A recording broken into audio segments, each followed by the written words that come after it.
चलें जी। Sales tax चूँकि हमारा कंप्लीट हो चुका है, अब हम उसके कुछ थ्योरेटिकल क्वेश्चंस जो हैं वो देखते हैं और उसके बाद फिर हम उसके न्यूमेरिकल्स की प्रैक्टिस की तरफ जो है वो मूव करेंगे और देखते हैं थ्योरेटिकल क्वेश्चंस क्या हैं, कैसे हैं और किस तरह से हमने करने हैं। बेसिकली जब हम उसको मैनेज कर रहे थे सेल्स टैक्स को, तो हमने एक हैबिट ऑप्ट की थी कि हमने हर टॉपिक के साथ साथ जो हैं वो सवाल किए थे। तभी हम जब सवाल कर रहे होंगे, आप लोग देखेंगे भी कि ये सवाल तो इस फ़लानी वीडियो के साथ आपको मिल गया था, ये सवाल जो है इस फ़लानी वीडियो के साथ जो है आपका हो गया था। तो आपको वो काफ़ी जो है चीज़ें हेल्प उसकी हो रही होगी कि यार ये हमने चीज़ें जो हैं वो कर ली हुई थी, ये चीज़ें जो हैं वो हमने कर ली हुई थी। तो you will get the thing यार ये हमारा सारा कुछ हो चुका हुआ था। बट स्टिल हम क्या करते हैं, हम अपने सवालों को जो है वो देखते हैं कैसे हैं और किस तरह चल रहे होते हैं। तो पहले हम थ्योरेटिकल क्वेश्चंस करेंगे, बाद में हम फिर न्यूमेरिकल की तरफ मूव कर जाएंगे। कहते हैं जी, identify the situations under which a registered person under the sales tax act 1990 is liable to be deregistered. बताएं जी, एक बंदा डी रजिस्टर्ड कब होता है? तो हमने बहुत तफसील में डिस्कस किया हुआ है, जब उसका बिज़नेस एग्जाम्प्ट हो जाए, जब वो कॉटेज इंडस्ट्री में फॉल कर जाए, उसका बिज़नेस मर्ज हो जाए, उसकी गुड्स जो हैं वो मर्ज हो जाए, अगर वो टियर 1 डीलर है, अगर उसमें से नॉन स्पेसिफाइड में फॉल कर जाए, या उसका बिज़नेस जो है वो मर्ज हो जाए, क्लोज़ हो जाए। तो ये कुछ रीज़न्स हैं जिसमें वो क्या हो सकता है, वो डी रजिस्टर्ड हो सकता है। हमने ये इसको हाईलाइट भी किया था। फिर explain the procedure for deregistration as specified under the rules. हमने डी रजिस्ट्रेशन का प्रोसीजर पढ़ा था कि कमिश्नर ऑन इट्स ऑन या by the application of the taxpayer वो क्या कर सकता है, वो डी रजिस्टर्ड कर सकता है। उसके लिए हमने पढ़ा था टाइम लिमिट जो है, ड्यू डेट जब हमारे ड्यूज़ क्लियर होंगे, और 90 days of application which ever is later, जो लेटर इवेंट था उसके ऊपर हम क्या होंगे, डी रजिस्टर्ड जो है वो हो रहे होंगे। हमने ये सारा प्रोसीजर जो है वो पढ़ा हुआ है। फिर है जी comment, part C comment whether the following person are required to be registered under sales tax act 1990। बताएं क्या रजिस्टर्ड होना चाहेंगे। कहते जी, mister Yahya is a wholesaler and his annual business turnover is 4.9 million. जाहिर सी बात है, एक होल सेलर है और वो रजिस्टर्ड होगा, तो ऐसे इस बंदे को जो है वो रजिस्टर्ड होने की नीड जो है वो होगी। Braji, Mr. Ishaq is planning to import raw material for business use. The annual imports are estimated at 3 million. हमें पता है कि आपने imports करनी है, imports के लिए रजिस्टर्ड होना लाजमी है, तो आपको क्या होना पड़ेगा, आपको रजिस्टर्ड जो है वो होना पड़ेगा। फिर जी, mister Parvez is a commercial exporter, all his business purchases are either exempt suppliers or from unregistered suppliers. देखिए, एक्सपोर्टर को चाहिए होता है बेसिकली रिफंड उसका चाहिए है जिसका उसने इनपुट टैक्स पे किया होता है। लेकिन यहाँ पे एग्जाम सप्लायर्स खरीदा, टैक्स कोई पे नहीं किया, या इसने खरीदा है अनरजिस्टर्ड है, तब भी टैक्स कोई पे नहीं किया, तो इस बंदे को चूंकि रिफंड मिलना ही नहीं है, तो इसके लिए रजिस्टर्ड होना लाजमी नहीं है। फिर Farooq is a distributor of consumer good and his annual turnover is 15 million. भाई डिस्ट्रीब्यूटर को रजिस्टर्ड होना लाजमी है। फिर mister Rafiq is a manufacture of candles, his annual turnover in 12 tax period was below 10 million. हाँ, आप देखें, कैंडल्स बना रहा है, तो कैंडल्स का मैं एज्यूम कर सकता हूँ, क्योंकि ये बंदा कैंडल्स बना रहा है, मैं एज्यूम कर सकता हूँ ये घर में बना रहा होगा, तो ये फॉल करेगा किस में, ये फॉल करेगा कॉटेज इंडस्ट्री में। लेकिन कॉटेज इंडस्ट्री का टर्नओवर जो है वो 8 मिलियन से कम होना चाहिए, इसका तो 10 मिलियन से कम है, तो इसका मतलब ये कॉटेज इंडस्ट्री में फॉल नहीं कर रहा, तो इस बंदे को फिर क्या होना पड़ेगा, रजिस्टर्ड जो है वो होना पड़ेगा। फिर जी, where for any valid reasons the value of supply or the amount of sales tax mentioned in the sales tax invoice issues was changed, the supplier shall issue a debit or credit note. Discuss the rule relating to the adjustment of input and output tax on the issuance of debit or credit note as specified in the sales tax rule. जब हमने debit credit note पढ़ा था, उसकी video में हमने rules discuss किए हुए थे कि अगर आपकी वैल्यू सप्लाई कम हो रही हो तो विद इन 180 डेज़ जो है कॉरस्पॉन्डिंग अथॉरिटी जो है वो क्या करेगी, अपना डेबिट क्रेडिट नोट जो है वो क्या कर रही होगी, इशू कर रही होगी। सारा कुछ हमने डिस्कस आउट किया था ये। उसके बाद है state the provision of sales tax act 1990 rules relating to maintenance and retention of record by person making taxable supply. हमने पढ़ा था कि रिकॉर्ड्स जो हैं वो 6 ईयर्स तक जो हैं वो उसने क्या करने हैं, वो रिकॉर्ड करने मेंटेन करने होंगे in the form of digital and physical form, जिसमें सारे रिकॉर्ड की लिस्ट जो है वो हमने पढ़ी थी। आपको कहा था कि जो रिकॉर्ड्स का चैप्टर का पहला सेक्शन है, पहला पेज वो है आप लोगों ने लास्ट में पढ़ना है। फिर list the type of export which are outside the purview of zero rating. हमने पढ़ा था goods held for export but not exported, export to Iran, Afghanistan, China, और goods exported but reimported, इनके ऊपर हम कभी भी जीरो रेटिंग चार्ज नहीं कर रहे होते, ये हमने पढ़ा था। फिर state the situation when a registered person shall not be entitled to claim or deduct input tax under the sales tax act 1990। जब हमने टॉपिक पढ़ा था तो 7-8 सवाल हमने किए थे कि अगर इनपुट टैक्स जो है वो आप कैश में पेमेंट कैश में पे हुई है, payment not made within banking channel, payment अगर टाइम बार्ड हो गई, अगर आपका इनवाइस के ऊपर नाम एंट्री नंबर मेंशन नहीं है, आपकी फ़ेक इनवाइसेस है, या उसके अलावा आप कह सकते हैं आपका डिस्क्रिपेंसी इंडिकेट हो गई है, या आपने जो रेलेवेंट डॉक्यूमेंट्स थे वो आप सबमिट नहीं कर पाए, या सप्लायर ने ट्रेजरी में टैक्स जमा नहीं करवाया, तो ये वो रीज़न हैं जिसके ऊपर हम इनपुट टैक्स क्लेम नहीं कर सकते।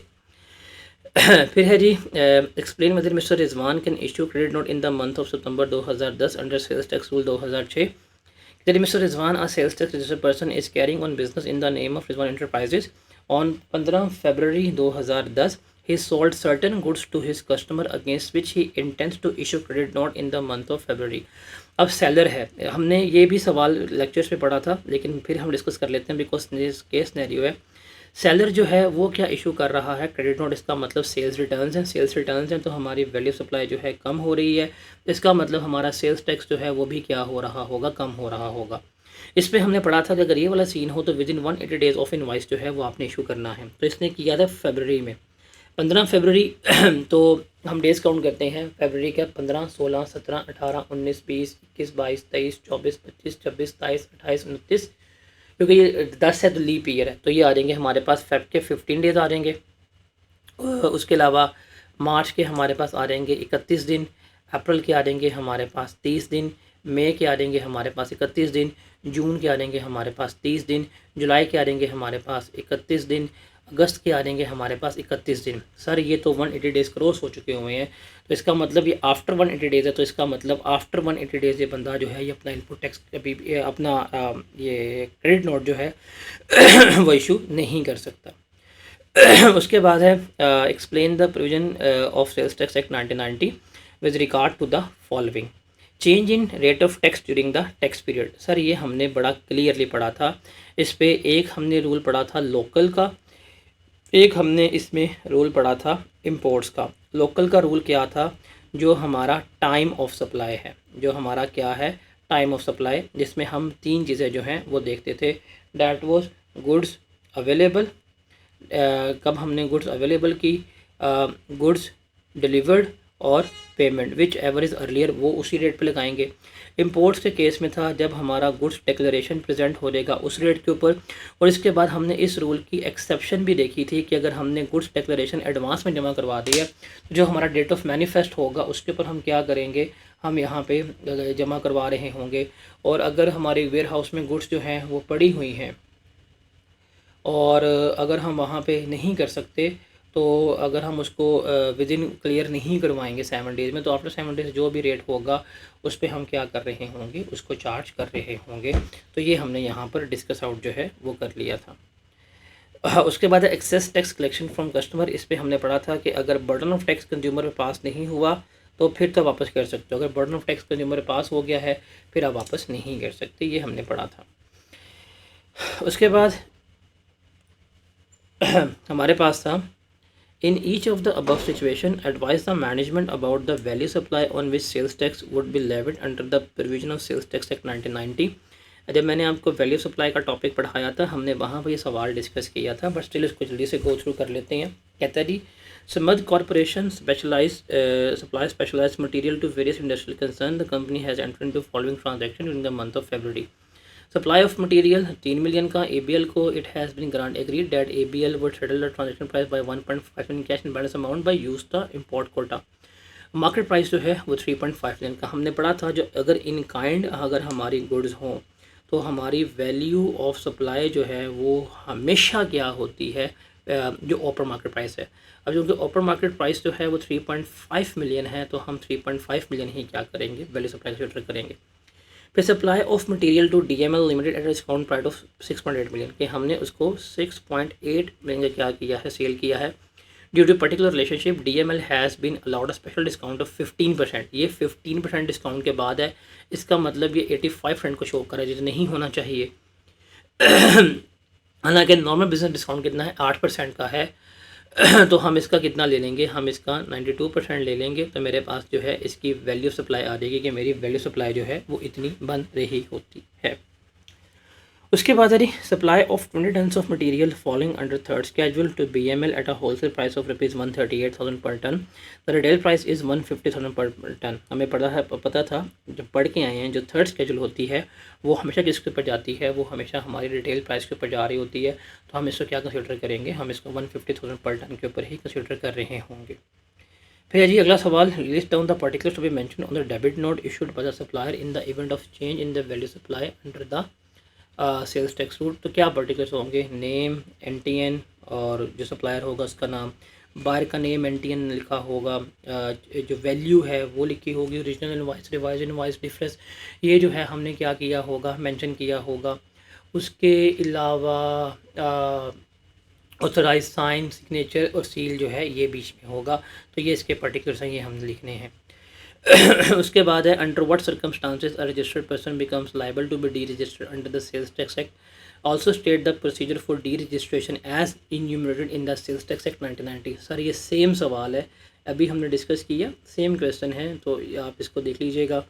उसके बाद है mister Gohar has recently been registered under sales tax act 1990। He is engage in the export and distribution of consumer products before filing the first return he wishes to obtain advice on the following matter. वो उसको इस matters के ऊपर क्या करनी है, advice जो है वो चाहिए। पहला है eligibility for a refund if input tax in paid is in excess of output tax. हम पढ़ के आए थे कि अगर हमारा इनपुट टैक्स ज़्यादा पे हो जाए आउटपुट टैक्स से तो ये रिफ़ंड नहीं होता, बल्कि हम क्या कर लेंगे, हम इसको कैरी फॉरवर्ड कर लेंगे, हम इसको अगले मंथ में क्या करेंगे, एडजस्ट कर रहे होंगे। बिकॉज हमारा रूल जो है वो है 90% ऑफ आउटपुट टैक्स, कि जो हमारा आउटपुट टैक्स है उसका 90% और actual input tax which ever is lower वो एडजस्ट होता है। फिर consequences of non payment of the entire amount of tax as indicated in the return. अगर आप टैक्स पे नहीं करेंगे तो आपके सस्पेंशन आपके हो सकती है, आपको शॉक नोटिस जो है वो इशू हो जाएंगे, ये चीज़ें आती है। Concept of provision and final adjustment. Provision adjustment क्या होती है, जो हम हर महीने रिटर्न जमा करवाते हैं, जो हम अप्रोचिमेंट करते हैं, जो मंथली एडजस्टमेंट होती है उसको हम क्या कहते हैं, वो हमारी प्रोविजनल एडजस्टमेंट कहलाती है।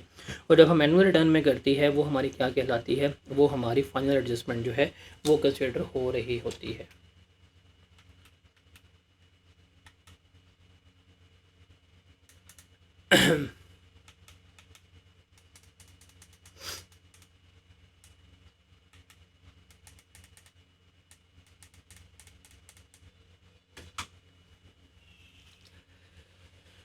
उसके बाद है Zamard is engage in the manufacture and sale of taxable as well as zero rated products. As a tax consultant advise Zumard on the following matters: the condition that need to be satisfied for the adjustment of input tax against the output tax liability।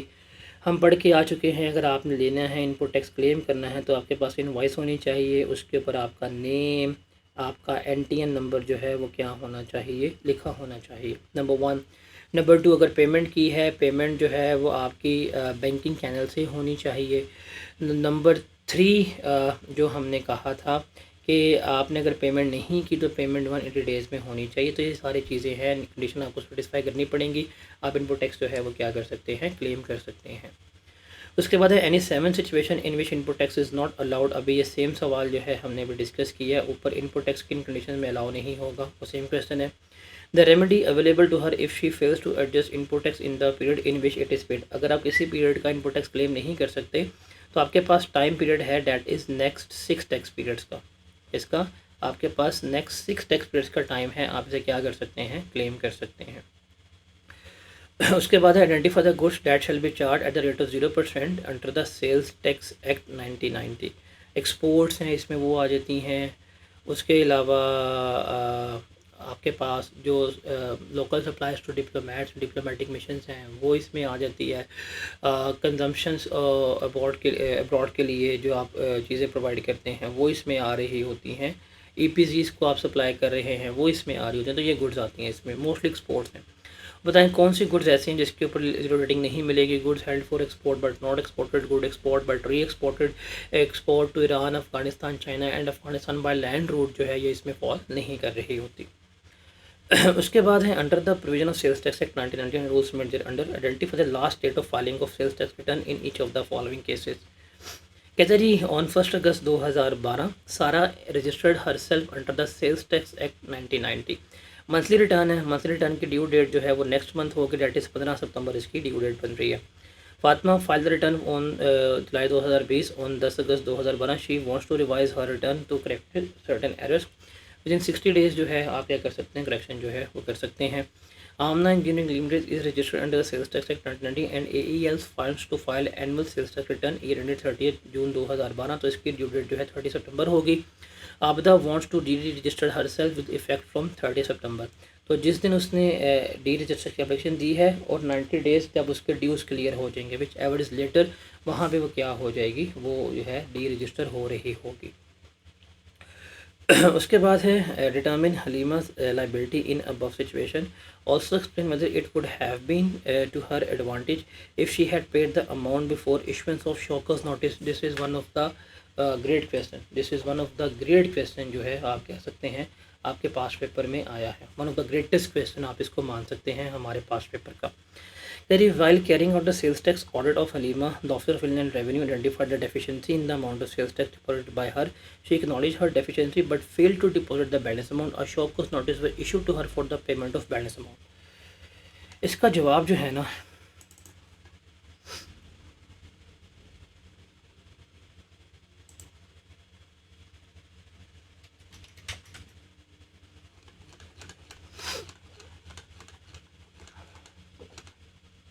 ये है this table, ये table है, ये है इस सवाल का जवाब जो आपने यहाँ पे प्रोड्यूस करना था कि before the receipt of notice of audit जो भी टैक्स पे किया है प्लस डिफ़ॉल्ट चार्ज आप पे कर दीजिएगा। अगर आपको जो उसने टैक्स पॉइंट किया है plus 50% of penalty, after issuance of show cause notice जो है जो टैक्स चोरी किया है डिफ़ॉल्ट चार्ज और 100% ऑफ पेनल्टी जो है वो आपको पे करनी पड़ेगी। दिस इज़ द टेबल, ये टेबल आपने बस क्या करना है, रिप्रोड्यूस करना है।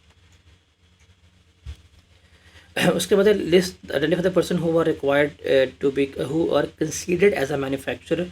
तो ये डेफिनेशन जो है मैन्युफैक्चर की वो आपने यहाँ पे क्या लिखनी है, कंसीडर आउट करनी है।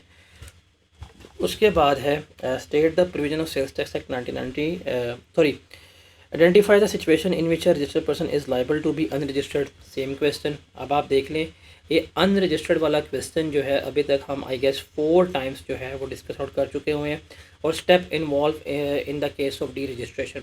तो यू कैन से डैट कि जो हमारे सेल्स टैक्स में डी रजिस्ट्रेशन है ये सबसे ज़्यादा इम्पॉर्टेंट है। सेल्स टैक्स में जो हमारे पास डी रजिस्ट्रेशन है ये सबसे ज़्यादा इम्पॉर्टेंट है। 4 से 5 दफ़ा सवाल आ चुके हैं, अभी हम क्वेश्चन नंबर 11 पे हैं, तो मेरे ख्याल से चौथी दफ़ा मैं सवाल ये डिस्कस कर रहा हूँ, तो मोस्ट इम्पॉर्टेंट है। उसके बाद है state the provision of sales tax act rules relating to maintenance and retention of records. इसके ऊपर ना सिर्फ आपने ये चीज़ लिखनी है। अगर आप रिकॉर्ड्स वाले चैप्टर में जाएंगे, रिकॉर्ड्स वाले चैप्टर्स में जाके आप लोगों ने सिर्फ ये वाला पैराग्राफ लिखना है, ये वाला ये रिकॉर्ड्स हैं और ये रिकॉर्ड्स आपने मेंटेन करने हैं। कहाँ कहाँ पे मेंटेन करने, just this is the answer और कुछ नहीं है। उसके बाद है discuss the rules relating to the electronic filing of return. ये भी आपको बताए हुए हैं कि इलेक्ट्रॉनिक फाइलिंग ऑफ रिटर्न जो है क्या नहीं है। ये वाला टेबल जो है आपने ड्यू डेट लिखनी है। इलेक्ट्रॉनिक फाइलिंग ऑफ रिटर्न पे हमने ये पढ़ा हुआ है कि आप डेबिट क्रेडिट नोट जो है 10 तारीख तक जो है वो इशू कर देंगे, डाटा पर आप पिंच कर देंगे ताकि जो भी लोगों ने कॉरस्पॉन्डिंग एंट्रीज वगैरह करनी है डेबिट क्रेडिट नोट की वो कर सकता है। तो ये सारा कुछ जो है आप इसको 1 टाइम रीड करके इसके जो मोटे मोटे पॉइंट्स हैं आप उसको यहाँ पर नाइट डाउन कर दीजिएगा। उसके बाद है identify the situation in which a debit और क्रेडिट नोट में B issued bye a registered person. आपकी वैल्यू सप्लाई चेंज हो रही है, आपकी इनवॉइस वापस हो गई या रिटर्न हो गई है, कोई भी ऐसा इवेंट जिससे आपकी ओरिजिनल इनवॉइस या रिटर्न में चेंजेस आ रही हैं, तो आप उसमें क्या करेंगे, डेबिट क्रेडिट नोट इशू कर रहे होंगे। Discuss the condition under which a registered person में फाइल रिवाइज रिटर्न। देखें जी, रिवाइज रिटर्न आपने जानी है और आपने यहाँ पे जाना है रिवाइज रिटर्न में सिर्फ कंडीशंस लिखनी है। अब इसमें बच्चा है कि यार क्या है क्या नहीं है, कैसे है कैसे नहीं है। सर ये है, सिर्फ ये है कि भाई आपने रिवाइज रिटर्न कब करनी है, कैसे करनी है, सिर्फ आपने ये चीज़ जो है वो लिखनी होगी। तो इसके लिए सबसे बेहतर है आप इस फ्लो चार्ट को जो है वो याद कर लो, तो क्योंकि आपको ये सिखाया हुआ है तो आपके लिए जो है ज़िंदगी वो आसान हो जाए। उसके बाद है under the sales tax act 1990 taxable activity means any economic activity carried on by a person whether or not for profit you are required to specify activities that are specifically included or from the above definition. तो जो taxable activity की definition है वो आपने यहाँ पे लिखनी है। और जो एक्सक्लूडिंग में बताया था कि ये पॉइंट बड़ी इंपॉर्टेंट है, वो जो हॉबीज़ या रिक्रिएशनल एक्टिविटीज़ आपकी होती हैं वो, और वो तमाम सर्विसेज जो अंडर आप एम्प्लॉयमेंटशिप दे रहे होते हैं वो कभी भी टैक्सेबल एक्टिविटी का पार्ट नहीं बन रही होती। उसके बाद है list the person are required to be registered, same question है, वो भी हमने डिस्कस कर लिया। ये दोनों सेम क्वेश्चन है, अभी हम ये ऑलरेडी डिस्कस करके आ चुके हैं, तो ये है। उसके बाद there are certain foods items in the inventory of XYL limited which were return by the customer after the expiry date. Discuss the procedure which must be followed under the sales tax rules 2006 if XYL wishes to destroy this item. ये हमने topic पढ़ा था goods unfit for consumption का। अगर goods आपकी unfit for consumption है, अगर आपको वापस हो गई है, तो डिपार्टमेंट की सुपरविजन में आप क्या करेंगे, आप उनको डिस्ट्रॉय करेंगे। उसका जो इनपुट टैक्स जो आपने क्लेम किया होगा वो सारा क्या हो जाएगा, आपका इनएडमिसिबल कंसिडर हो रहा होगा। उसके बाद है अगला सवाल है spring 15 August. Salim is registered under the sales tax act 1990 and is engage in the business of export and distribution of electric appliances. Under the provision of Sales Tax Act 1990 and rules made under advise Slim on the following matter, any strict situation in which input tax is not allowed, same सवाल कर लिया। Export which are outside the permissible rating, same सवाल कर लिया है। Eligibility of for a refund if input tax is paid in excess of output tax, ये भी same पढ़ के आए हैं। इनपुट टैक्स आपको रिफंड नहीं होगा, बल्कि आप क्या करेंगे, आपका ये कैरी फॉरवर्ड हो रहा होगा। Concept of provisional and final adjustment, जो हम हर मंथ के रिटर्न से एडजस्टमेंट करेंगे वो हमारी कहलाएगी प्रोविजनल एडजस्टमेंट। जो हम एनुअल करेंगे वो हमारी क्या कहलाएंगी, फाइनल एडजस्टमेंट कहला रही होगी। उसके बाद है under the provision of sales tax act 1990 explain the following. Input tax definition, supply definition, ये हमने सेम कर लेना, ये आप कर लीजिएगा, इसको हम डिस्कस करने की ज़रूरत नहीं है। उसके बाद है Babar associate who is registered with the inland revenue department for sales tax purpose has supplied a heavy duty motor to Mubarak enterprises on 1 month credit. ये सवाल वैसे हमने जब डेबिट क्रेडिट नोट पढ़ा था उसकी वीडियो में हमने डिस्कस किया हुआ था, बट सेम सवाल देख लेते हैं क्या है और क्या नहीं है। However, due to sharp decline in the petroleum prices, the price of motor has reduced by 10% in the local market. कीमतें जो है मार्केट में गिर गई हैं। Upon request from Mubarak Enterprises, Babar Associate has finally agreed to reduce the price by 8%. In view of sales tax rules 2006, describe the procedure which may be followed by both parties to give effect to the above price change. बताएं जी क्या procedures जो हैं वो हमें follow करने पड़ेंगे इस price change के लिए। तो बड़ी सिंपल सी बात है, आप क्या इशू करेंगे, आप अपना डेबिट क्रेडिट नोट जो है वो इशू करेंगे।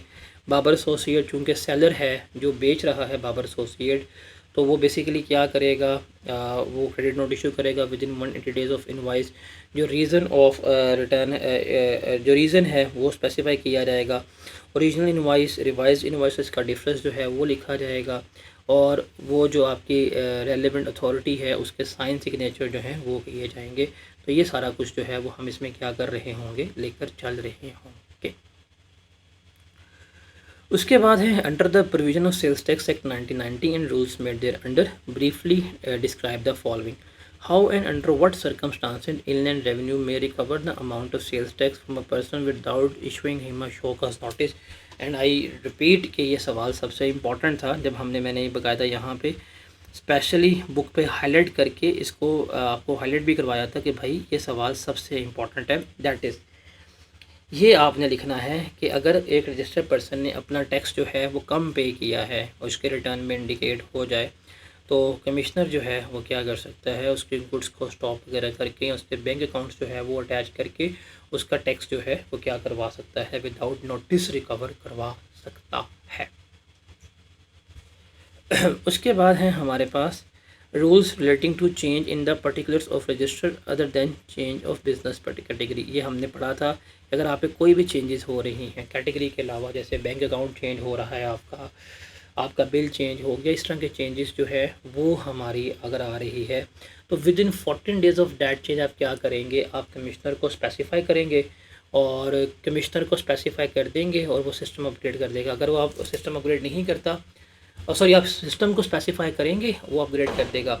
अगर सिस्टम अपग्रेड नहीं करता तो फिर आप क्या करेंगे, कमिश्नर को जब अप्लाई करेंगे वो 3 दिन में क्या करेगा, आपका वो अपग्रेड करवा देगा। उसके बाद है what evidence a person may be required to submit if he is applying for registration as a manufacture on shared premises. तो आपको लिए क्या चाहिए होगा, आपको रेंटल एग्रीमेंट जो है वो सबमिट करवाना पड़ेगा।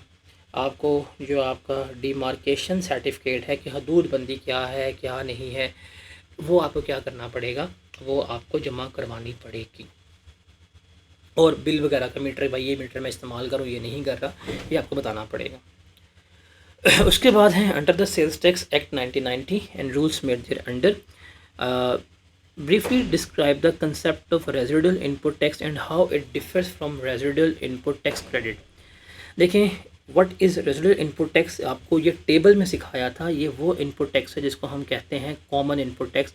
मतलब इस इनपुट टैक्स को हमने अपोर्शन करना है between taxable and exam supplies, और जो अपोर्शन करने होने के बाद आता है उसे हम क्या कहते हैं, रेजिडुअल इनपुट टैक्स क्रेडिट कह रहे होते हैं।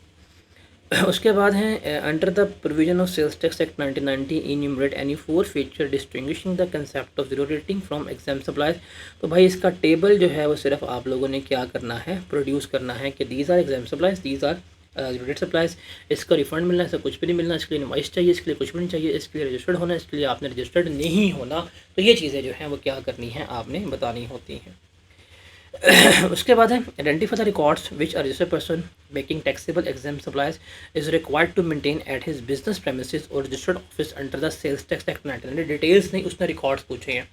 तो आपने क्या करना है, बड़ी सिंपल सी बात है, आपने यहाँ पे जाना है और ये सिर्फ ये रिकॉर्ड्स याद करने हैं कि भाई परचेज़ का, इंपोर्ट का, डिस्क्रिप्शन, क्वालिटी, ये चीज़ें हैं हमें लिखनी चाहिए।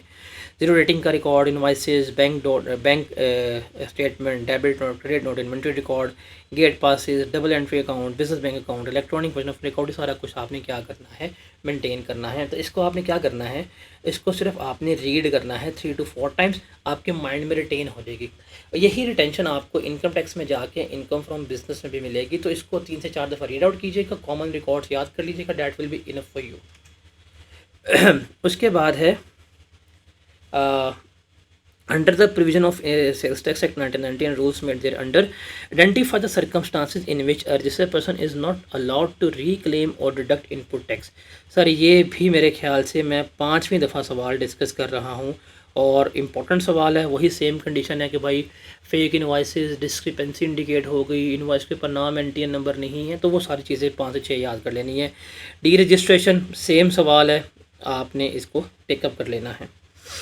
उसके बाद है ऑन 2 जून 2, ये बड़ा मजे का सवाल है, advise Abid limited in the light of sales tax rules 2006।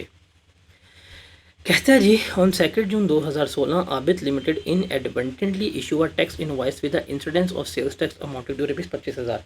उसने गलती से टैक्स एक इनवॉइस इशू की जिसके ऊपर टैक्स कितना चार्ज हुआ था, 25,000 चार्ज हुआ था। हालांकि टैक्स होना कितना चाहिए था, टैक्स चार्ज होना चाहिए था 45,000। The error was deducted on 15 February. Error जो है वो कब हुआ था डिडक्ट, आपका 15 फरवरी को डिडक्ट हुआ था आफ्टर एक्सपायरी ऑफ 180 डेज़। हमने ये DCN में बड़ा वाजिया पढ़ा था कि अगर आपका किसी भी रिवीजन से सेल्स टैक्स बढ़ रहा हो तो आफ्टर 180 डेज़ आप क्या कर सकते हैं, आप इसको लेकर चल सकते हैं। तो ये तो आपका एडजस्ट हो जाएगा, इसमें कोई किसी किस्म की प्रॉब्लम जो है आपको फेस नहीं होगी। उसके बाद है ऑटम 17 का सवाल है, Zubair has recently been registered under the sales tax act 1990। Zubair जो हैं वो सेल्स टैक्स एक्ट 1990 में जो क्या हुए हैं, वो रजिस्टर्ड जो है वो हो चुके हुए हैं। You are required to advise him the following matter. हमने उनको इन मैटर्स पे क्या करना है, एडवाइस जो है करना है। Types of export which are outside the purview of zero rating, same question हमने डिस्कस आउट कर लिया। Eligibility for a refund if is input tax is paid, भाई बताया है, सेम सवाल, बिल्कुल सेम सवाल है कि कैरी फॉरवर्ड होगा, रिफ़ंड नहीं मिलना। Condition required to be fulfilled for a revise return, same question अभी डिस्कस किया है। Concept of provisional and final adjustment relating to the apportionment of input tax, ये भी हमने डिस्कस किया है, तो सेम सवाल है। How to deal in the rate of tax paid, same भाई ये पूरा सवाल। ये कितने नंबर का है? 4 और 2 6 और 2 10 और 3 13 और 16। ये 16 मार्क्स का क्वेश्चन जो है ये सेम क्वेश्चन है जो अभी हम 2 से 3 दफ़ा जो है वो क्या कर रहे हैं, डिस्कस कर रहे हैं। क्या कर रहे हैं? 2 से 3 दफ़ा भी नहीं, ये मेरे ख्याल से ये 2 दफ़ा डिस्कस हो गया, ये 4 दफ़ा डिस्कस हो गया, ये कोई 5-6 दफ़ा डिस्कस हो गया। तो सेम क्वेश्चन है मेरे पास जो है वो हमने यहाँ पे क्या कर लिया, डिस्कस आउट कर लिया है। उसके बाद list the exception to the following general rule where the taxable supplies are made to a person who has not obtained registration number, there shall be charged, levied and paid a further tax at the rate of 4% in value addition to the normal rate of 18%। इसका मतलब क्या हुआ? Tax rate की exception. तो भाई 4% किस पे charge नहीं होता? हमने सिंपल सी बात है वो डिस्कस कर लिया, वो हमने देख लिया हुआ है। शुगर के ऊपर नहीं होता, supplies to government agencies, government इदारे, स्टैट्यूटरी इदारे, इनके ऊपर नहीं होता, रिटेल आइटम्स के ऊपर, एंड कंज्यूमर गुड्स के ऊपर नहीं होता। तो सर वो इसके एक्सेप्शन हैं, वो हमें लिखनी है। Goods exported shall be charge at a rate of 0%, ये भी सवाल हमने कर लिया है, ये भी हमने जो है वो क्या कर लिया हुआ है, डिस्कस आउट कर लिया हुआ है। Explain the term temporary registration. Briefly discuss the right, obligation and responsibilities of a person who has obtained temporary registration. मैंने आपको ये सवाल जब हम टेम्परेरी रजिस्ट्रेशन पढ़ रहे थे, that is the temporary registration, at that time बताया था कि भाई ये सवाल आपने लिखना है, ये है सवाल और ये इसका जवाब है। देखिए उसने कहा है राइट्स आपके पास क्या हैं? आपके पास राइट्स हैं, ये आपके आ रहे हैं राइट्स। उसके बाद ऑब्लिगेशंस क्या हैं? आपने ऑब्लिगेशंस में आपके पास आएगा ये चेक, ये आपके ऑब्लिगेशंस में आता है कि आपने जमा करवाना है, और ये आपके क्या हैं, ये आपके ऑब्लिगेशंस में जो है वो आ रही है, और ये भी आपके ऑब्लिगेशन, आप इनवॉइस वगैरह इशू नहीं करेंगे। और रिस्पॉन्सिबिलिटीज़ क्या हैं? आप रिस्पॉन्सिबिलिटीज़ में भी ये लिखेंगे कि भाई हमने कोई किसी किस्म की इनवॉइस जो है वो हमने मशीन्स जो है वो इंस्टॉल करनी है, और हमने कोई इनवॉइस जो है वो इशू नहीं करनी, ये रिस्पॉन्सिबिलिटीज़। तो सेम सवाल, सिर्फ इसको आपने जाके क्या करना है, रिप्रोड्यूस करना है कि भाई ये चीज़ें, तो आप इसको अपनी वर्डिंग में लिखेंगे, इसको आपको क्रैम करने की कोई नीड नहीं है, ये चीज़ याद रखिएगा। आप इसको अपनी वर्डिंग में लिखिएगा। मैन्युफैक्चरर है जिसकी मशीनरी इंस्टॉल नहीं है, वो इंस्टॉल करना चाह रहा है, जाकर टेम्प्रेरी रजिस्ट्रेशन अप्लाई करेगा, 72 घंटे में उसको रजिस्टर्ड कर दिया जाएगा। 60 डेज़ के लिए होगी, भाई तुमने जो मशीन इंपोर्ट करनी है वो इंपोर्ट कर लो। वो आप क्या करेंगे, 4% का पोस्ट चेक जमा करवाएंगे कि हम 60 डेज मशीन इंपोर्ट कर लेंगे। मशीन हम इंपोर्ट करके हमने इंस्टॉल करनी होगी, अगर हमने टाइमली मशीन इंस्टॉल ना की तो हमारा चेक जो है वो क्या हो जाएगा, इन कैश हो जाएगा। और जब तक हम टेम्परेरी तौर पर रजिस्टर्ड रहेंगे, हम कोई इनवॉइस रजिस्टर नहीं करेंगे, हमें कोई क्लेम वगैरह नहीं मिल रहा होगा। तो ये चंद बातें जो है आपने अपनी वर्डिंग में लिखनी है, तो पूरे मार्क्स जो हैं वो मिल जाएंगे। उसके बाद है ऑटोमेटिन का under the sales tax 1990 and rules made there under briefly describe temporary sales tax registration। Sir ये सेम सवाल है, इसको हमें करने की ज़रूरत नहीं है। अब देखिएगा ये जो है टेम्परेरी रजिस्ट्रेशन कितनी दफ़ा रिपीट होता, आप देखेंगे ना इस चैप्टर में। एक है हमारे पास डी रजिस्ट्रेशन जो बहुत रिपीट होगा, एक हमारे पास टेम्परेरी रजिस्ट्रेशन है। ये दो चैप्टर ऐसे हैं, दो टॉपिक ऐसे हैं जो सबसे ज़्यादा रिपीट आपको पे होंगे।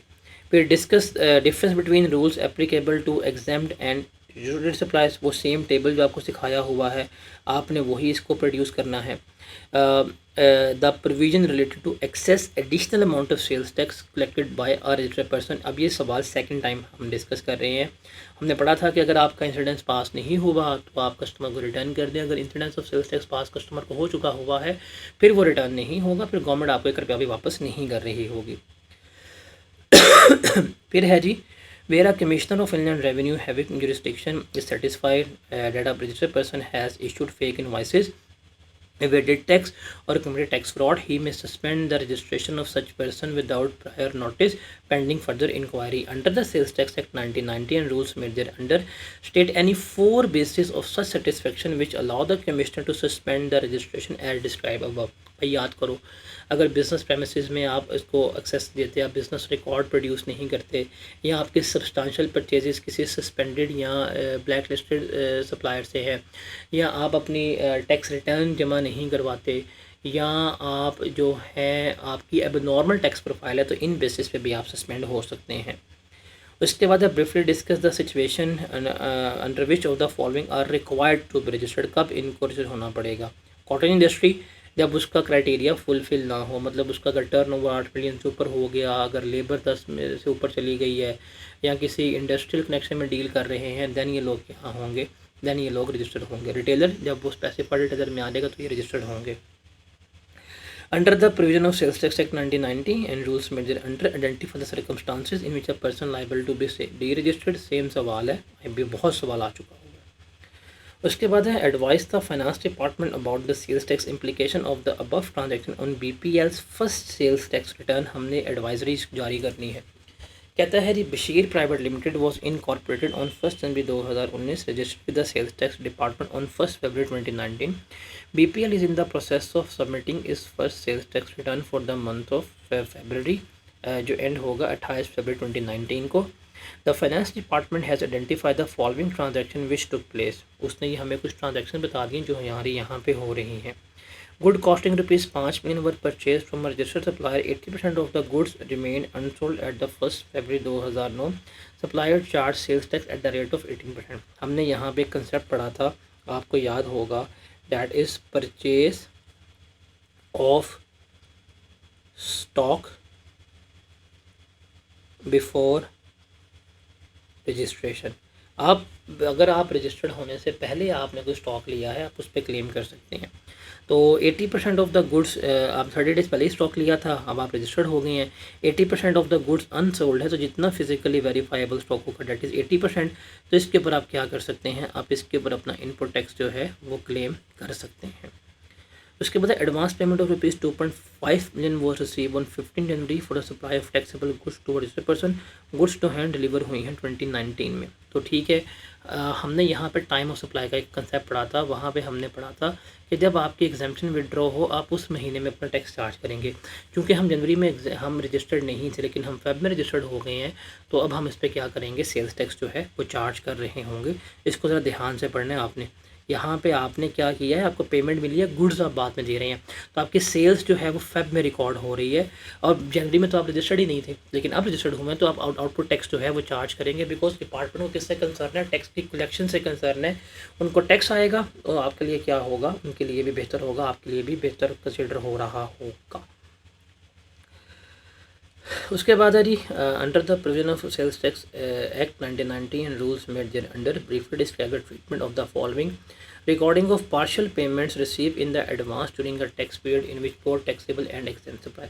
अगर आपके सप्लायर्स बोथ मंथ्स में टैक्सेबल हैं तो कोई मसला नहीं है, लेकिन अगर एग्जाम्प्ट है तो जिस महीने में एग्जाम्पशन विदड्रॉ होगी उस महीने में आप उसको कंसिडर करेंगे। ये हमने टाइम ऑफ सप्लाई में बड़ा वाजिया तौर के ऊपर जो है वो क्या किया था, हमने इसको पढ़ा था।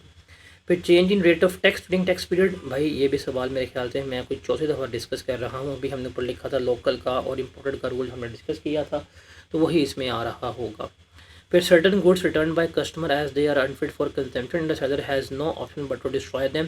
अभी हमने ये भी सवाल पढ़ा था, सेम प्रोसीजर है अनफिट फॉर कंजम्पशन का, कि हम इसको डिपार्टमेंट के सुपरविजन में क्या करेंगे, डिस्ट्रॉय करेंगे, और जो भी हमारा इनपुट टैक्स जो है वो हमारा क्या हो जाएगा, डिसअलाउ जो है वो कंसिडर हो रहा होगा।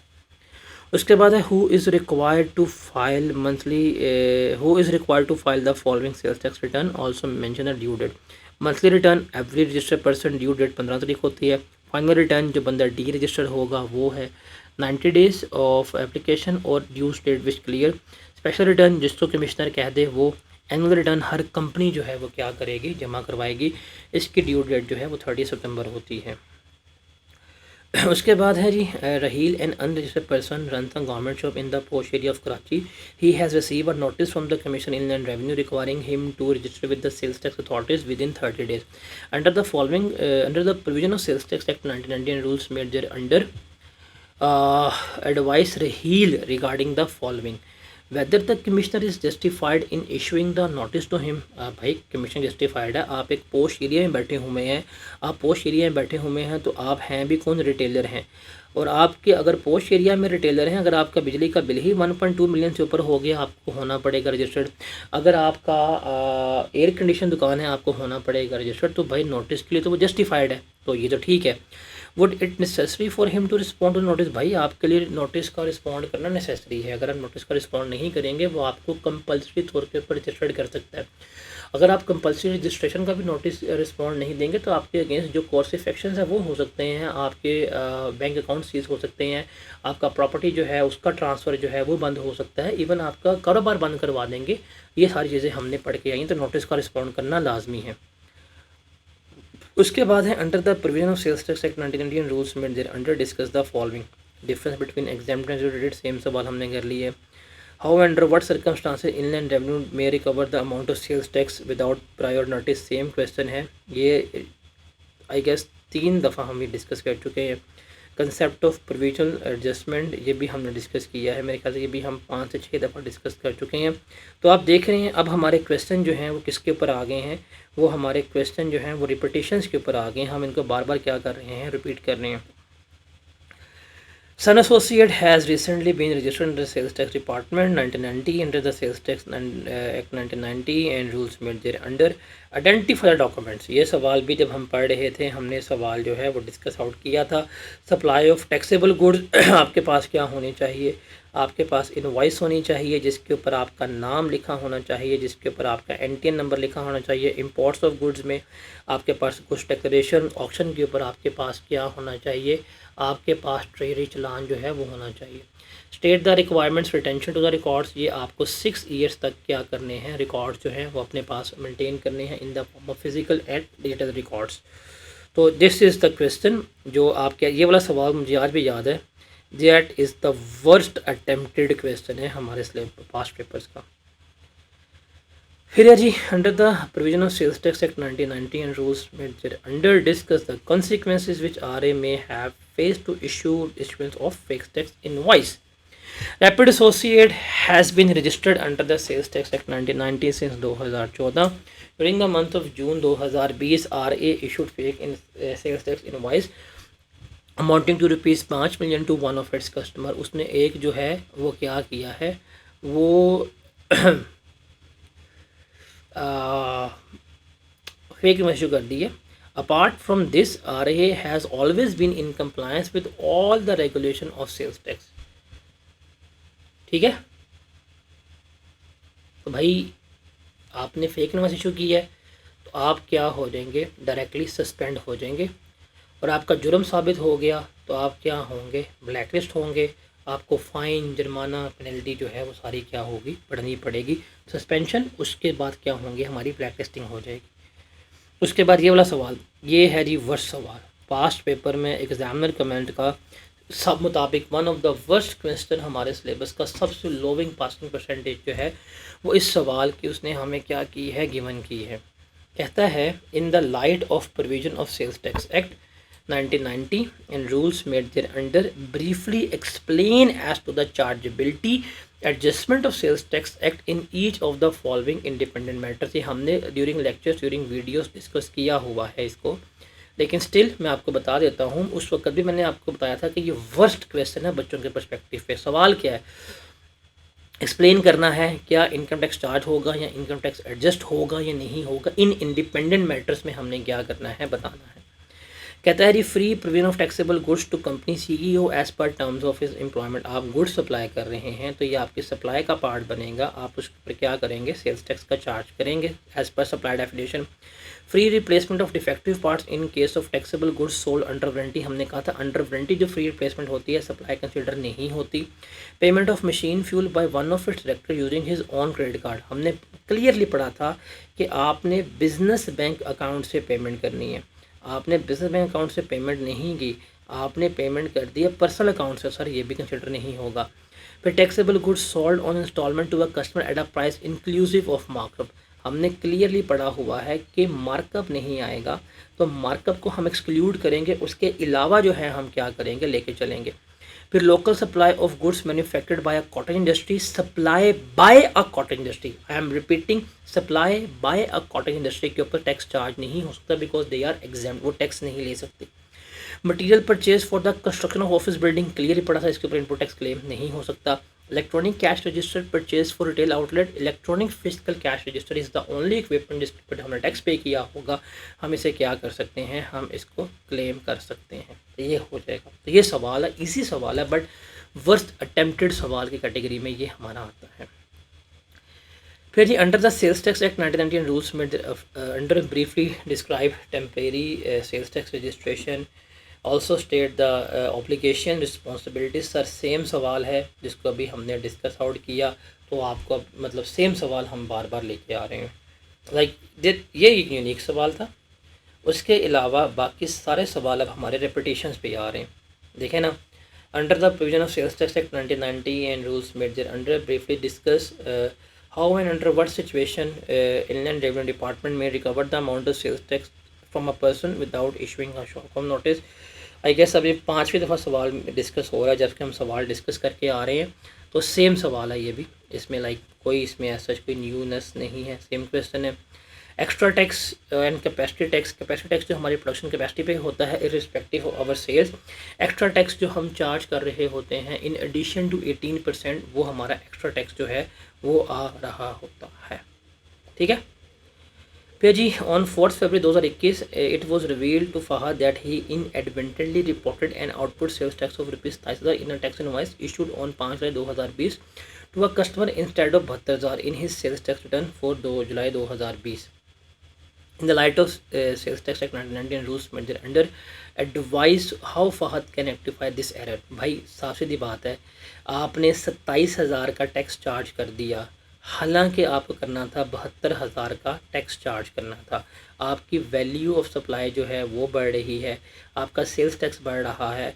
तो रिमेंबर याद रखिएगा, आफ्टर 180 डेज़ भी आप क्या कर सकते हैं, आप इसको एडजस्ट कर सकते हैं। क्या कर सकते हैं, आप इसको आफ्टर 180 डेज़ एडजस्ट कर सकते हैं। आप क्या करेंगे, चूँकि सप्लायर है, सप्लायर की सप्लाई बढ़ रही है, टैक्स बढ़ रहा है, तो ये डेबिट नोट इशू कर रहा होगा। ये चीज़ हमने डिस्कस आउट की हुई है। फिर following are the independent transaction carried out by different enterprises during the month of February 2022 in the light of provision of sales tax act 1990 and rules made there under state the value of supply. भाई value of supply का जब topic पढ़ाया था, topic पढ़ाते हुए ही मैंने आप लोगों को ये सवाल करवा दिया हुआ है, स्टिल हम इसको डिस्कस कर लेते हैं।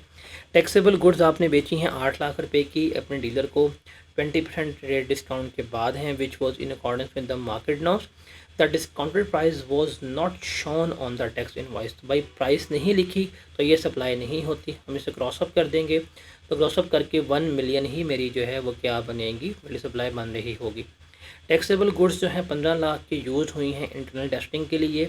40% of these goods were locally procured, 40% goods जो हैं वो आपने ख़रीदी हैं। 60% ऑफ गुड्स ऑन मैन्युफैक्चरिंग, इसका मतलब इस 15 लाख की जो 60% गुड्स हैं वो हमने ख़ुद बनाई हैं, वही हमने इस्तेमाल की हैं। तो भाई हमने सप्लाई में पढ़ा था कि अगर हम खुद गुड्स बना के बिज़नेस यूज़ के लिए भी इस्तेमाल करेंगे वो भी सप्लाई होगी, तो ये सप्लाई कंसीडर होगी, ये इसके ऊपर हम सेल्स टैक्स चार्ज करेंगे। एडवांस 6 लाख का रिसीव हुआ है, गुड्स डिलीवर होनी है अप्रैल में। तो time of supply, goods deliver, made available और date of payment whichever earlier. अभी चूँकि आ गया पैसा, डेट ऑफ पेमेंट हो गई है, इसको भी हम क्या रिकॉर्ड करेंगे, सप्लाई रिकॉर्ड करेंगे। 1000 unit of taxable goods in third schedule हमने कितने बेचे हैं, 5000 के ऊपर। रिटेल प्राइस कितनी है, 6000। तो हम इसके ऊपर किससे कंसिडर करेंगे, हम इसको 6000 के ऊपर ही कंसिडर कर रहे होंगे। फिर new parts of 1.2 million were issued free of cost to replace defective part under warranty. तो under warranty free of cost replacement है, ये तो सप्लाई कंसिडर ही नहीं होगी। फिर टैक्सेबल गुड 4 लाख की बेचनी क्रेडिट टर्म के ऊपर, अगर आप 10 दिन में पेमेंट कर लेंगे 2% डिस्काउंट जो है मिल जाएगा, कस्टमर ने पे कर दिया। ये सेटलमेंट डिस्काउंट है, सेटलमेंट डिस्काउंट का टैक्स में ट्रीटमेंट नहीं होता, तो 4 लाख ही हमारी क्या होगी, वैल्यू सप्लाई जो है वो कंसिडर हो रही होगी। उसके बाद है स्प्रिंग 22 का under the rules of sales tax act 1990 chargeability of sales tax in case of retailer.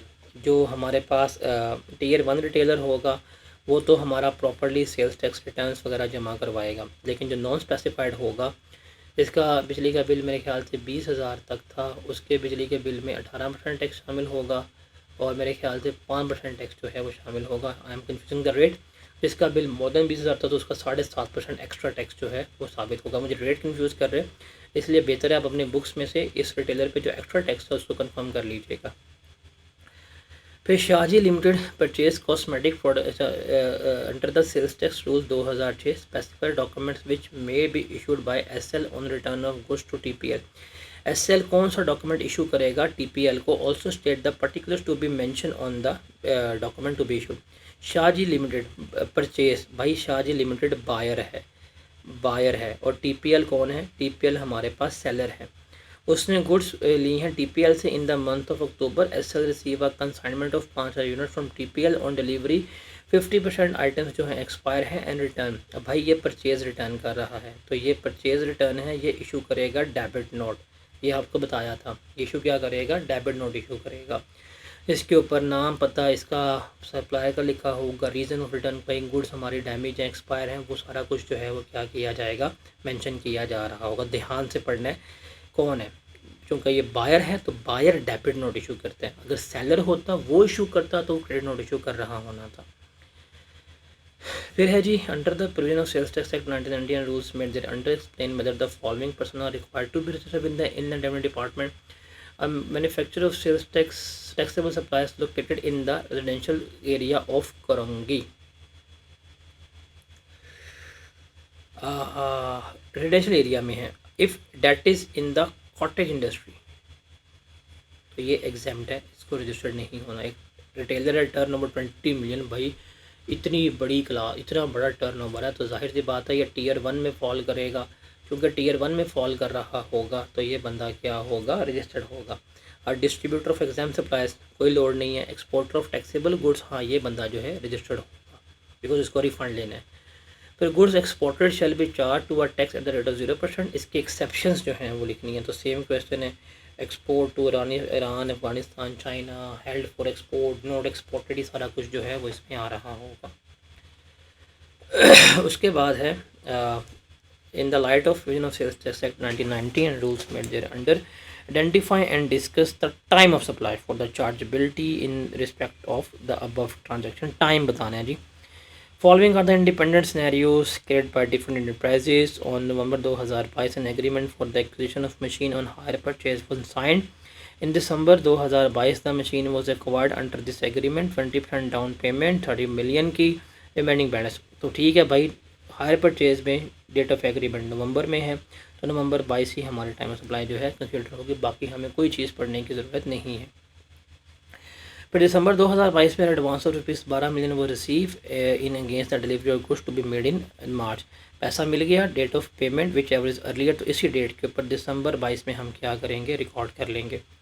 A machine of 38 million was purchase in July but use in November, तो जुलाई में ली है तो इसके लिए हमारे लिए जुलाई ही इस्तेमाल होगा। Goods of ₹7 million were sold in September 2022 but due to limited storage capacity at a buyer premises the goods delivered in जनवरी।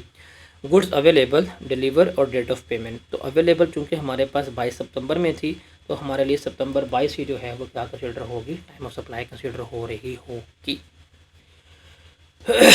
उसके बाद है in the light of sales tax act 1990 and rules made under identify the situation under which inland revenue department may recover the sales tax without issuing him the show cause notice. Sir same सवाल है, ये भी same question है, I guess 7 दफ़ा discuss हो गया। उसके बाद है under the provision of sales tax act 1990 and rules made under list different types of returns along with the due dates for filing of return. अब आपको पता है एक हमारे पास मंथली रिटर्न है, अभी ये सवाल हमने डिस्कस किया जिसकी ड्यू डेट 15 होती है अगली मंथ की। एक हमारे पास एनुअल रिटर्न है, ये कंपनी जमा करवाएगी, इसकी ड्यू डेट होती है 30 सितंबर। एक हमारे पास फाइनल रिटर्न है, ये कौन जमा करवाएगा, डी रजिस्ट्रेशन वाला बंदा, इसकी होती है ड्यू डेट जब ड्यूज क्लियर होते हैं या विद इन 90 डेज़, वो उसमें आ जाएगी। यहाँ नोटिस जो स्पेसिफाई किया रहेगा। एक होती है हमारे पास स्पेशल रिटर्न, इसकी जो ड्यू डेट बताई जाएगी वही इसकी ड्यू डेट होगी। उसके बाद है Sarfaraz is a sole proprietor under the provision of sales tax act 1990 discuss whether each of the following individual entities is an associate of Sarfaraz. जहाँ से हमने बताना है क्या ये एंटिटी एसोसिएट है कि नहीं है। जहाँ से has been working as an accountant for the past 20 year and has been responsible for filing of tax return। हमने पढ़ा था कि एम्प्लॉयमेंटशिप जो है, नौकरी, वो कभी भी एसोसिएट में नहीं आती, तो ये तो नहीं है। फलाह लिमिटेड में सरफराज के 20%, उसकी अम्मी के 30% है, तो कंबाइन माँ बाप मिलके, माँ बेटा मिलके 50% शेयर ओन कर रहे हैं। तो ये क्या है आपस में, फलाह लिमिटेड सरफराज एसोसिएट है।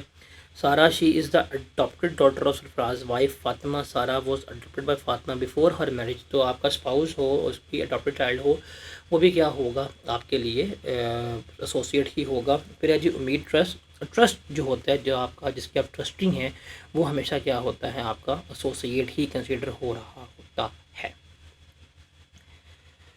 उसके बाद है under the sales tax act 1990 briefly explain whether the following are considered taxable activities. क्या ये टैक्सेबल एक्टिविटीज़ हैं भी या नहीं। Nadeem receive salary of 2.5 lakh for the month of February from his employer, not a taxable activity. Zahab provided consultancy services to his brother for his startup business for an agreed amount of consideration, this taxable activity. Shahzeb played the piano, an instrument he has played since childhood, at his parent anniversary party. तो recreational activity hobby है, that is not a taxable activity. Furqan, who works as an accountant for Binish Enterprises owned by Miss Binish। हाँ, अब देखें, वो accountant के तौर पे काम कर रहा है, जो उसको अकाउंटिंग की सैलरी मिलेगी वो तो टैक्सेबल एक्टिविटी नहीं है। बट वो बिनेश की बेटी को ट्यूशन पढ़ा रहा है, इरहम को, ये जो है ना ट्यूशन, ये इसके टैक्सेबल एक्टिविटी का पार्ट जो है बनेगी। फिर कुर्जलान, homemaker with the hobby of baking cakes and pastries, rented a stall at a Karachi food festival and sold her baked items. अगर वो हॉबी यहाँ तक होती तो नहीं थी, क्योंकि उसने स्टॉल लेके बेच लिया है, तो यस, ये भी क्या है, टैक्सेबल एक्टिविटी कंसिडर हो रही होगी। उसके बाद है consider the following independent situation under the provision of Sales Tax Act 1990 and rules made thereunder. Briefly explain the chargeability of sales tax. In February 2024, Parker Associate acquired packaging material worth ₹6 lakh from a Heal Enterprises for its product. RE did not deposited the sales tax with the authorities on time due to financial difficulties। साफ सीधी बात है, आपने जिससे ख़रीदा, अगर उसने treasury में tax जमा नहीं करवाया, आप इनपुट टैक्स क्लेम नहीं कर सकते, आपकी डिस्क्रिपेंसी आ जाती है। फिर goods worth ₹12 million following under third schedule were supplied to an unregistered person during the month period of February 2024। जो थर्ड स्केड्यूल गुड्स होती हैं, इसका टैक्स हमेशा कौन पे करता है, मैन्युफैक्चरर ही पे करता है, और ये आपकी उस कीमत में हम रिटेल प्राइस में शामिल कर देते हैं। तो ये टैक्स तो ये जमा होगा, और जब आप बेशक अनरजिस्टर्ड पर्सन को बेच रहे हैं, आप उसका टैक्स जो है वो कलेक्ट कर लेंगे। उसके बाद commissioner having jurisdiction if satisfied that a registered person had issued fake invoices, evaded tax or committed tax fraud, may suspend the registration of such person through system without prior notice pending further inquiry. Under the sales tax rule 2006, list any 4 bases for such satisfaction of the commissioner। तो आपके premises के, आपके non availability, records की access ना देना, substantial purchases from black listed या suspended sellers, और आपके नॉर्मल टैक्स प्रोफाइल, मोस्टली आपके क्रेडिट्स हैं, आपका कैरी फॉरवर्ड ही नहीं मुकरा, तो ये वो रीज़न है जहाँ पे वो क्या करेगा, आपको उड़ा देगा। उसके बाद है Asim Mir plan to start a manufacturing business and obtain sales tax registration in March 2004।